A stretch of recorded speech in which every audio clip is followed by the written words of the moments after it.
Hi, hello students. Welcome to Indian Tech Guru for you. So let us move on to the next topic. The next topic is discussion about the remaining operations. So some of the operations we have the straight assembly symbols, assembly code symbols such as and represents performing the AND operation between two values, and add operation is there. Add represents adding the values of two operands. Similarly, there is a complement operation, clear operation.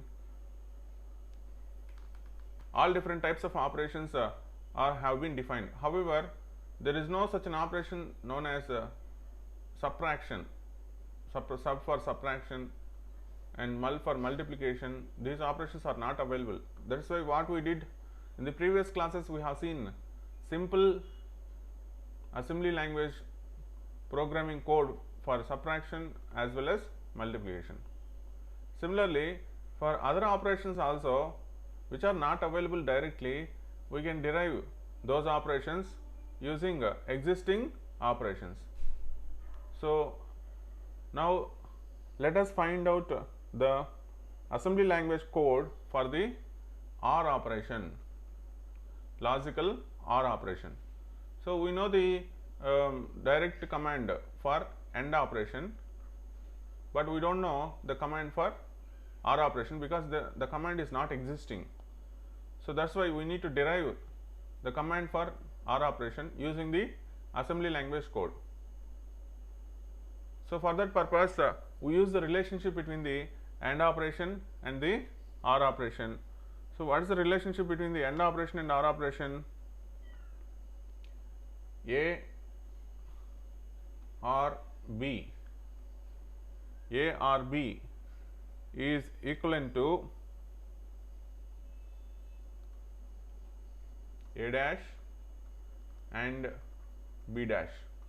So this is the relationship between the A or B or as well as AND operation. So we know the AND operation can be performed directly. So now we can derive the OR operation like this. So for that, what we need to do, we need to perform the complement of A, we need to perform the complement of B, and then perform the AND operation, then we get A or B. So let us see the code for this. Load A. What does it mean? It is going to load the first operand into A. First operand A into accumulator register. Okay. So load means load accumulator from the memory location. So it is going to load the A value from the memory location to accumulator register. Now accumulator register contains the first operand. And then CMA means what is the meaning of CMA command? Complement accumulator. So what are the value available in accumulator? So what is that value? A. Now complement accumulator's value, then it will become A dash. Store TMP. So store TMP means store the content of the accumulator register in a variable TMP. Now TMP contains, what is the content of accumulator now? A dash. Okay, TMP contains A dash. Load B. So now instead of first operand, we are going to load the content of the second operand to accumulator register using this command. Next, complement. Perform the complement operation. Now then it will become B dash. Second operation is B. Now it will become B dash. So now in the accumulator register, what we are having? We are having the B dash and TMP. So what is AND going to perform? It is going to perform the AND operation the AND operation for the value of the TMP as well as for the value of the accumulator register. So in TMP we have A dash, and in accumulator register we have B dash. Then we are going to perform the A dash and B dash. So which is needed? So to derive A or B, we need to perform A dash and B dash. Now we have successfully performed A dash and B dash.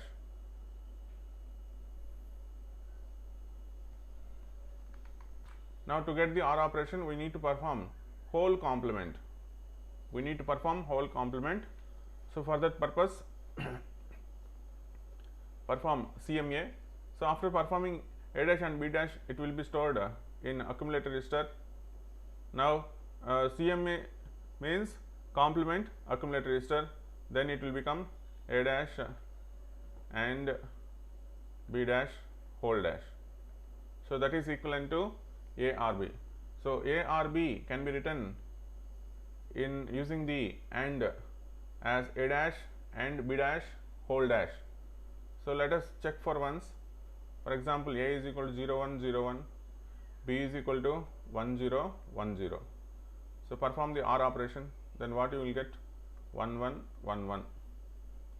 So now A dash is 1 0 1 0, B dash 0 1 0 1, A dash and B dash 0 0 0 0. We are not going to get the answer. So now if we complement this value, then we get 1 1 1 1. So now the equivalence between the OR operator and AND operator is A dash and B dash whole dash. Okay.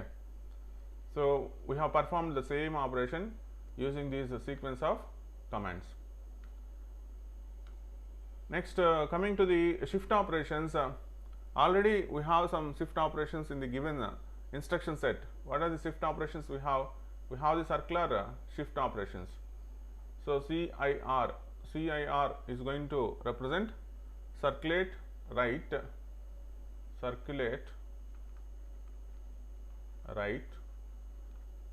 E and AC.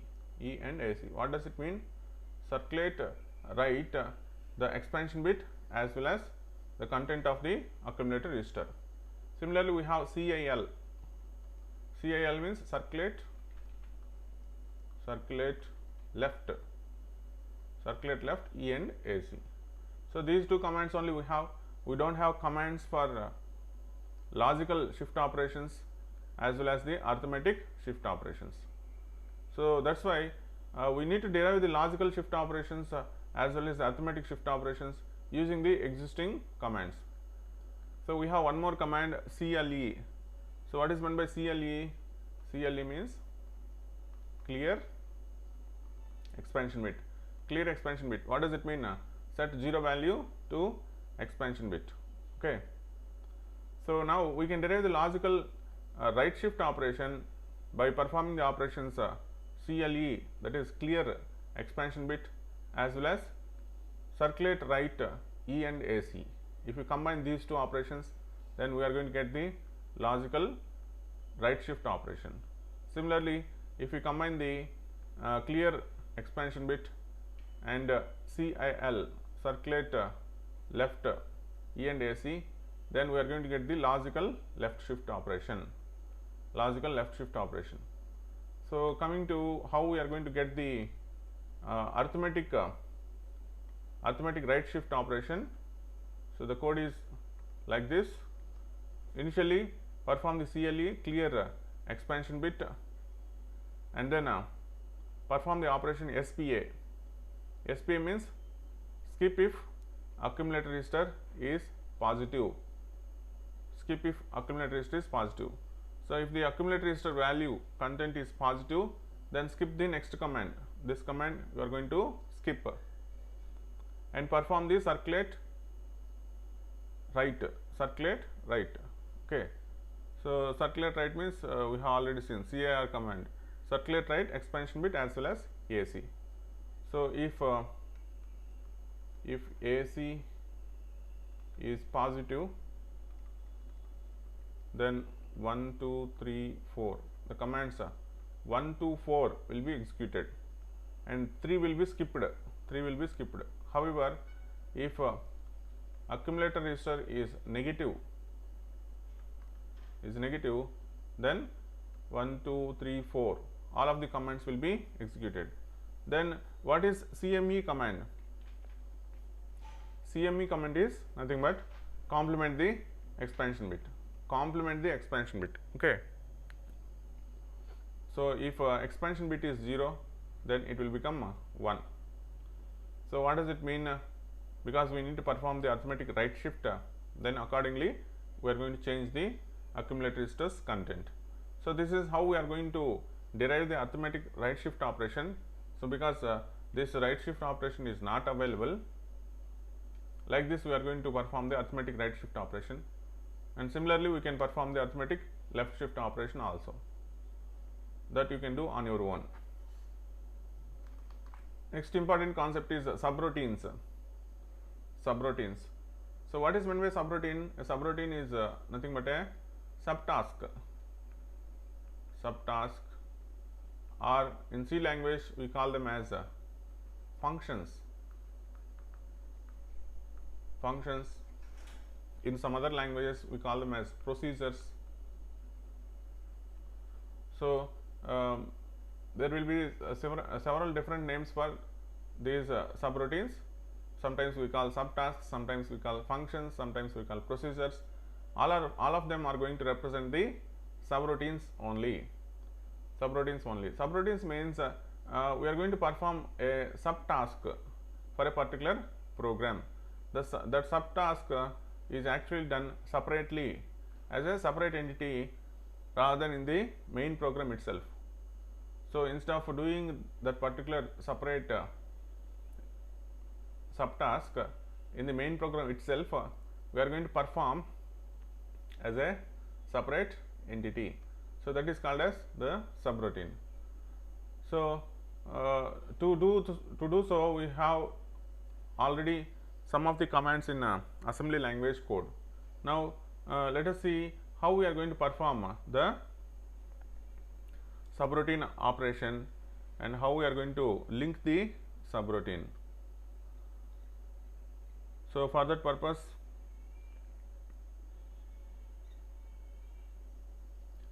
let us move on to the program code. The program code starts with org100. What does it mean? The program will start with the location 100. The first instruction is available in location 100. What is the first instruction? Load x. What does it mean? Load the content of x into the accumulator register. AC assignment x, whatever the x value, that will be loaded into the accumulator register. So what is the x value?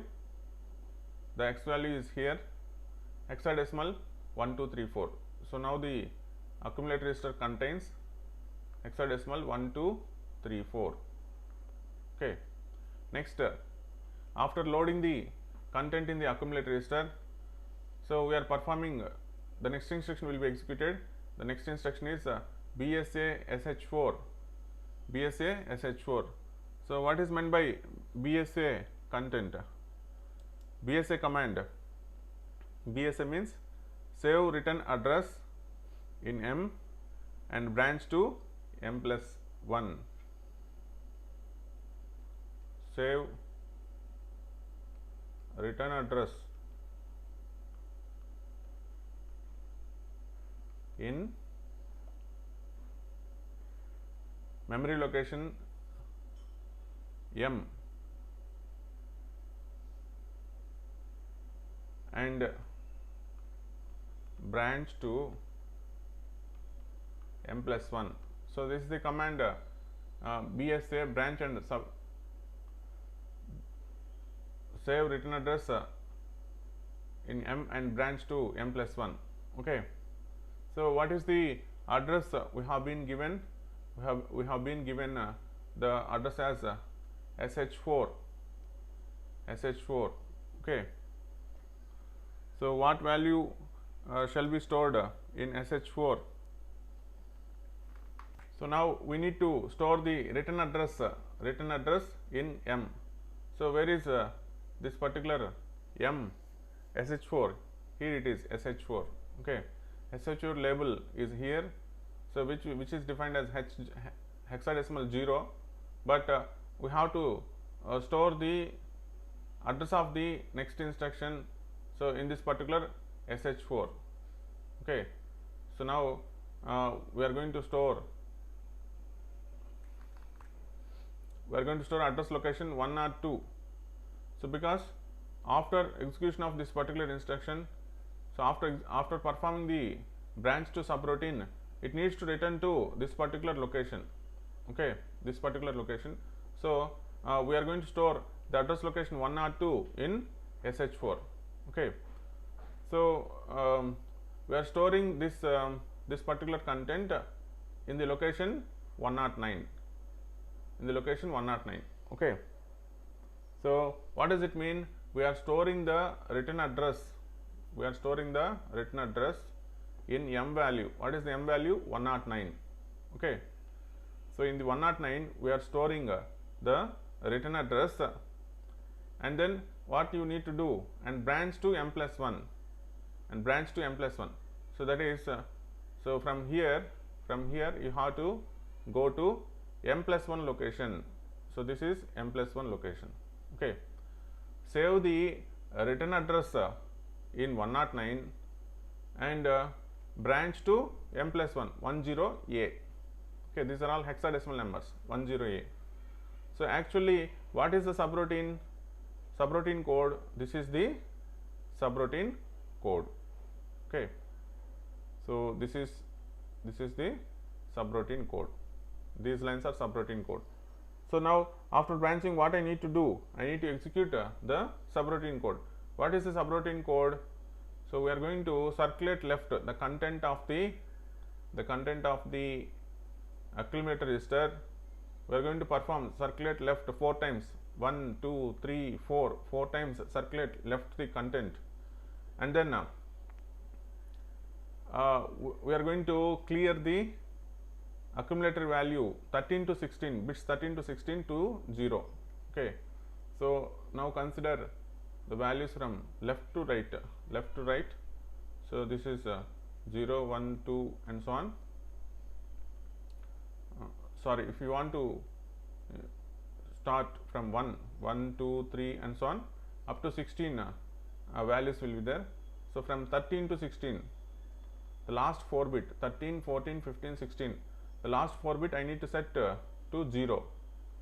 Okay, I need to set to 0. I am going to set to 0, and then for that purpose what I am doing, I am going to mask the content of the accumulator register. So what is the content of mask field? The value of the mask field is FFF0. FFF0. What does it mean? Whatever the value of the remaining bits from 1 to 12,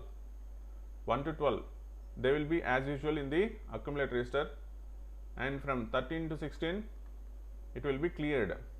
Because what is the meaning of mask operation? The meaning of mask operation is AND operation. So whenever you perform AND operation with 0, then whatever the content it may be, it will become 0. So whenever you perform with 1, the same content will be replicated. Okay, so from 1 to 2 the same content will be there. From 13 to 16 0, it will become 0. So that is our aim. This is the subroutine.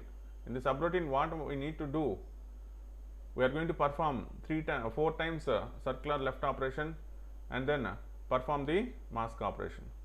So after the completion of the subroutine, what we need to do? We need to return to the main program. We need to return to the main program. So to return to the main program, where is the return address is stored? The return address is stored in 109. The return address 102 is stored in 109. So both are addresses. Whenever both are addresses, then what I need to do? I need to use indirect address. Now the value of SH4 is 109. In the 109 we have the 102 value, okay, 102 value. So now we are using branch unconditionally. So branch unconditional means directly the control will be moved from here to, so 102 position, 102 position. It will start executing from here, okay. So what is the next instruction? 102 instruction, store X.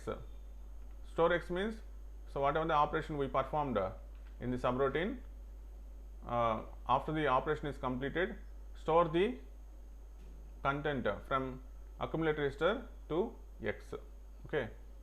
So now X contains the resultant value.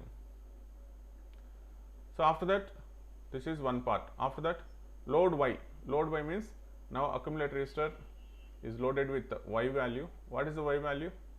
4321, 4321, and then perform same operation BSA SH4. Now the SH4 will contain the next address. What is the next address now? 105, 105, and then it will be transferred to,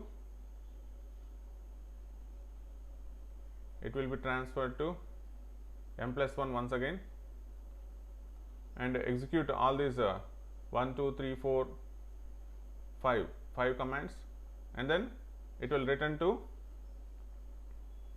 next instruction. The next instruction is 105, store Y, store Y. So that is store shifted number in Y. So that is, we are calling the subroutine 2 times, okay, nothing is there. We are calling the subroutine 2 times. So and then we are halting the computer. Halt means the execution of the program is completed, okay. So if you keenly observe, we have completed all of the operations. So the meaning of the all of the operations. So like this, we are going to perform the how a subroutine is written and how we are going to link the subroutine, okay, link the subroutine. It is called as a subroutine linkage. The concept of subroutine is very important, because in high level language program also we are going to implement the functions, so which are similar to these subroutines. So that's why we need to remember how we should write the code for a subroutine. Next concept is for the same subroutine, generally we are going to pass some parameters and link the data also, okay. For example, if you are going to perform the factorial function, if you are going to implement the factorial function, so for factorial function we are going to send a particular value with the function factorial of n, and it is going to return some another value, fact. So like this, we are going to write the function fact equal to factorial of n in the main program. So in the subtask, that is in the function, we are going to write the code like this: int factorial of int a, and then we are going to write the internal logic, and finally we are going to return f. This f will be written as integer to this fact. So in the main program we are going to display the fact. So what does it mean? Sometimes we may need to send the data along with the subroutine, and we must be able to return some data from the subroutine. So in this program we are going to do that in the assembly language code, how we are going to perform. So here what is the subroutine task is, the subroutine task is logical OR operation.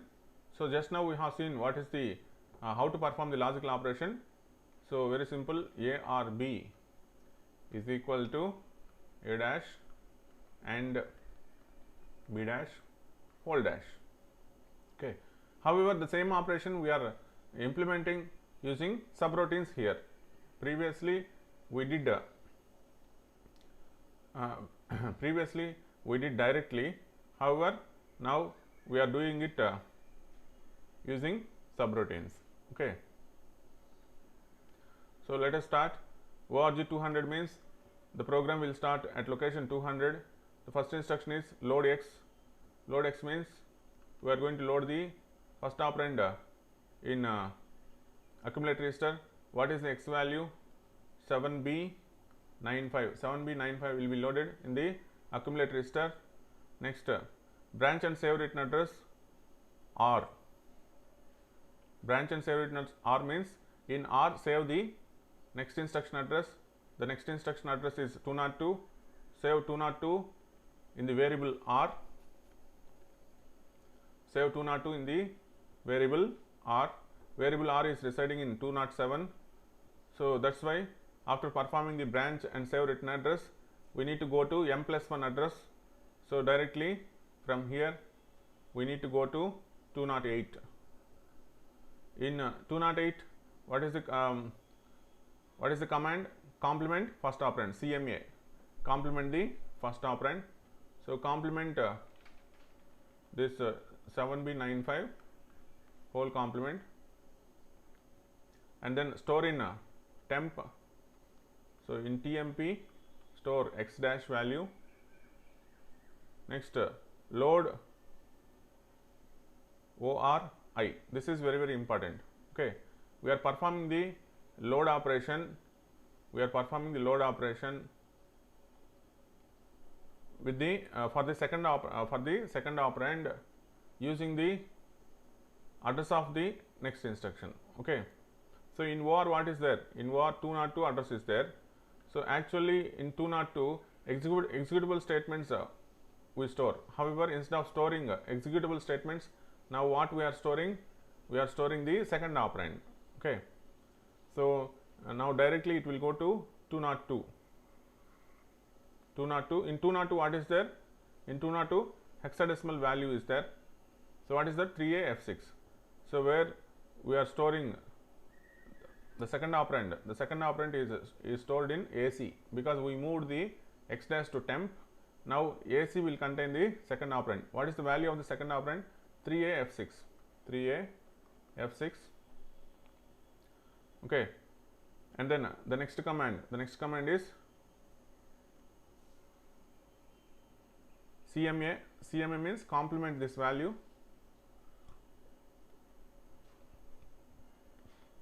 3AFC whole complement, and then now it is important and TMP. Perform the AND operation between the accumulator value as well as the temporary value, that is X dash. What is X value? 7B95 whole dash and 3AFC whole dash. So after performing AND operation, once again complement. So whole complement. Now what is the result? The result is R operation, ARB. We got the ARB value. And then what is the next command? ISZR. ISZR. ISZR means increment and skip if 0. Increment and skip if 0. What we need to increment? We need to increment the R value. So what is the content of R? 202. If you increment 202, what we get? Address 203. Address 203. Okay. So now the R contains address 203. So now we are going to move to 203, branch unconditionally R indirect address. So in R we have the 203 address. So directly from here we need to move to the 203. So in 203 what is there? Store Y. So whatever the value we have got, whatever the value we have got, so that value will be stored in Y. What is that value? ARB. Now ARB is stored in Y, and then HLT, halt computer. Okay. So we know about this TMP. TMP is a temporary variable which is used for storing the temporary content. Okay. So finally end the program.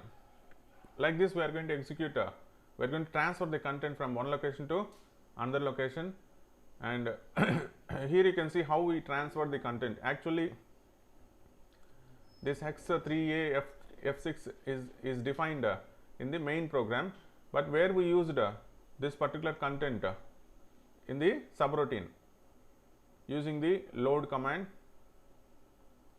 and using the indirect address method. So we have derived this particular second operand from the main program to the subroutine, from the main program to the subroutine. Okay. Similarly, we have written the content, we have written the result directly from the subroutine to the main program and stored in y. Finally, the final result will be stored in y. Okay. Subroutine returns here. You can see the comment, subroutine returns here. Okay. So whenever the subroutine is returned, automatically the content of y is stored from whatever the value that is generated in the subroutine. Like this we can move the content from main program to subroutine and from subroutine to main program. So using the assembly language code.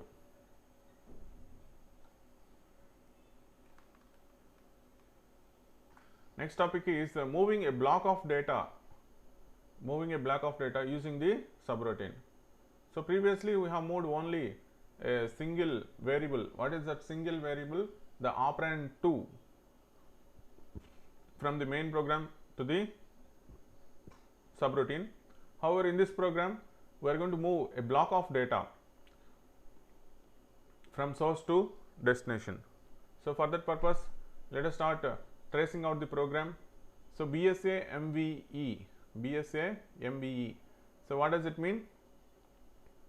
Branch to subroutine MVE. So before moving to subroutine MVE, what you need to do, you need to store the address of this particular location. Assume here because there is no org, assume this is the location 50. Okay. So this will be location 51, 52, 53, 54. Now what you need to store in MVE? We need to store 51, address location 51. So and transfer the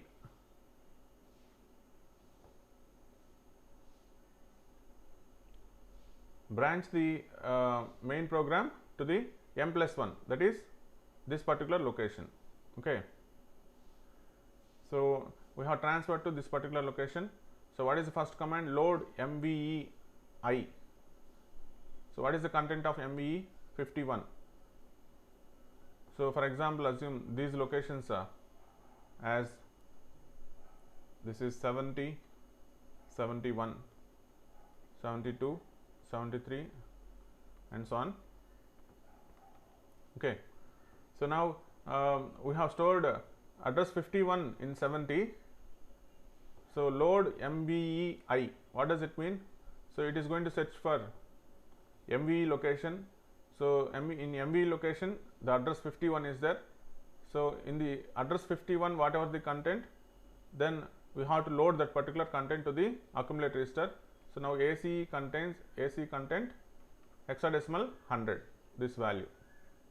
Accumulate register contains hexadecimal 100 value, and store PT1. So that is the content is stored into PT1, pointer 1, first pointer. Okay. Next, the next command is ISZ MVE.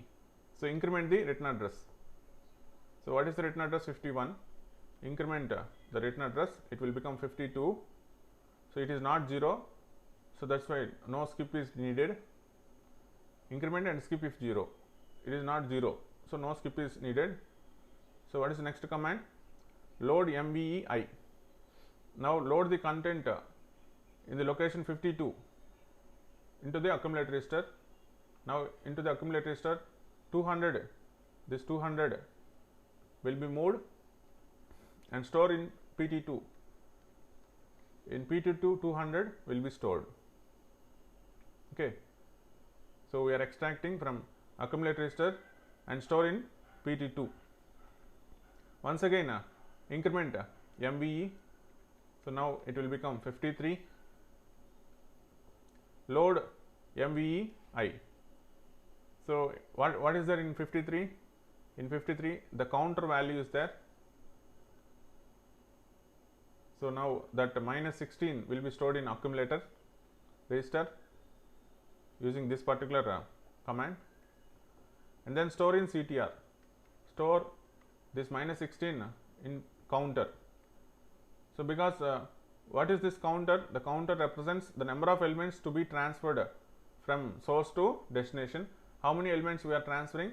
We are transferring 16 elements from source to destination. Okay. Next, ISZ increment and skip if 0 MVE. So increment the return address. So now it will become 54, but we are not branching, just we have incremented. Okay, because it is not 0, no skip is needed. Next, let us continue. Load loop is starting. Load PT1. Load PT1. What is the value of PT1? Now the accumulate register is loaded with PT1. So the content of PT1 is 100 location. So in the 100 location, whatever the value M of 100, whatever the value is there, that is loaded into the accumulate register, because here you can see indirect mode address. So what does it mean? So whatever the value that is available in 100 location will be stored in accumulate register. Okay. So what does it mean? The first element is stored in accumulate register, and STA PT2I. So what does it mean? We are moving the content of the accumulate register to the content of PT2, that is, so PT2 contains 200, M of 200 is assigned to accumulator register. So what does it mean? Indirectly we are moving the content of these two operations represent M of 200 assigned to M of 100. So we are moving the content of 100 location to 200 location. So that is nothing but moving a block of data. So initially one value is moved from 100 location to 200 location using these two statements. So after that, what I am doing? I am incrementing the pointer 1. Now PTR1 will become 101, increment pointer 2, it will become 201, increment counter, it will become minus 15, branch loop. So branch unconditional loop. Once again it will come to here. Okay. So now in the second iteration, so in memory location M of 101 value will be moved to the accumulate register, M of 201 value, accumulate register value will be moved to M of 201. So which means that M of 101 will be moved to M of 201. Okay. Like this, how many values will be moved? Total 16 values will be moved. Okay, total 16 values will be moved. So what does it mean literally? So we are having values from location 100 to location 115 in the main memory. This is the main memory. Okay. In the main memory we have values from location 100 to location 115. Total how many values? So 16 values are there, and we are moving this block of data to location 200 to location 215. Okay. So this is the operation we are performing. We are moving the content from this location to this location. Okay. So that is nothing but this particular program, what it does, what this particular program is going to do. Okay. So after repeatedly performing the operation for 16 times, the counter value will become 0. Once the counter will become 0, then this particular line of code will be skipped. Increment and skip if 0. Whenever it becomes 0, this line will be skipped. Then no looping is occurred. So this particular statement will be executed. So already we have stored in MVE what we have stored at present. So if you assume this as 50, 51, 52, 53, 54. So already in MVE 54 is there. We have seen. So 54 is there. After incrementing, 54 was there. So now so it will be moving to 54, line number 54. Line number 54 contains the halt instruction, so which is going to represent the program has successfully executed. The program execution is completed. Okay. So the equivalent Fortran program here we can see subroutine MVE source destination n, dimension source of n, destination n, do 20, not 20, 16 times. 16 times we need to move the content. I is equal to 1 n, sorry, this is label, move, do 20, do 20 means, so this is the label. Okay. So go to 20, whatever the operation is there, perform. I is equal to 1 to n, this n is 16. Okay, this n is 16. So destination I is equal to source of I. The content of source of I is moved to destination I. So instead of giving 16, it has been taken as n, so that any number of times we are going to perform the operation. What is that operation? The content of source is moved to the content of destination. Okay. So this 20 represents label, not the n value, but the label value. N value not given. Okay. Here we have taken n value as 16, but in this program n value not given. Like this we can write the program in Fortran language. So that is how we are going to implement the subroutine code in assembly language. So hope you understand the logic. That's all for now.